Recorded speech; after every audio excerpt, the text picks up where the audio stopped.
Parlons aujourd'hui de Macpéla. C'est quoi Macpéla? Nous allons le trouver dans le livre de Genèse 49. Vous pouvez commencer au verset 29 à 31. C'est le lieu où Abraham a acheté pour sa sépulture. Pas seulement pour lui. Vous allez remarquer que c'est là où on a enterré Sarah, sa femme. C'est là où on a enterré Isaac et Rebecca, sa femme. Et c'est là où aussi on a enterré Jacob et Léa, sa femme. C'est une chose dont vous allez remarquer que cette terre, tous ceux qui ont été enterrés, ce sont des couples. C'est quelque chose dont nous, l'Église, dont Dieu a donné l'œil de voir. Ça doit nous interpeller. Et en venant vers Christ, car le Seigneur Jésus dit ceci, vous sondez les Écritures, croyant avoir la vie éternelle en elles. Or, ce sont ces Écritures qui rendent témoignage de moi. C'est-à-dire, ces Écritures doivent nous amener à Christ. Et vous allez remarquer une chose dans Matthieu 27, le verset 6. Lors on cherchait à crucifier Jésus, Jésus n'a rien acheté sur terre. Et la seule chose que le Seigneur a acheté avec l'argent dont Judas avait pris et il a remis, les 30 pièces, c'était le lieu de sépulture des étrangers.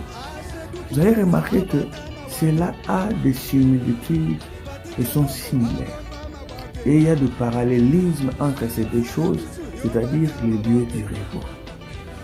Et nous qui étions aussi étrangers, nous avons eu une terre.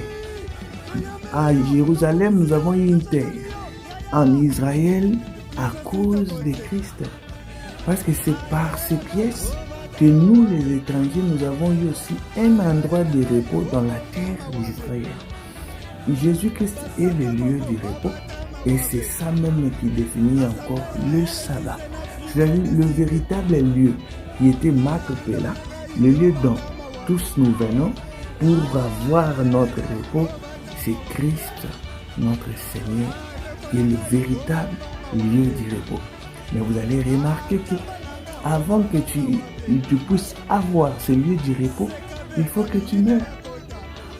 C'est-à-dire que tu ne peux pas être sauvé sans la crucifixion avec Jésus.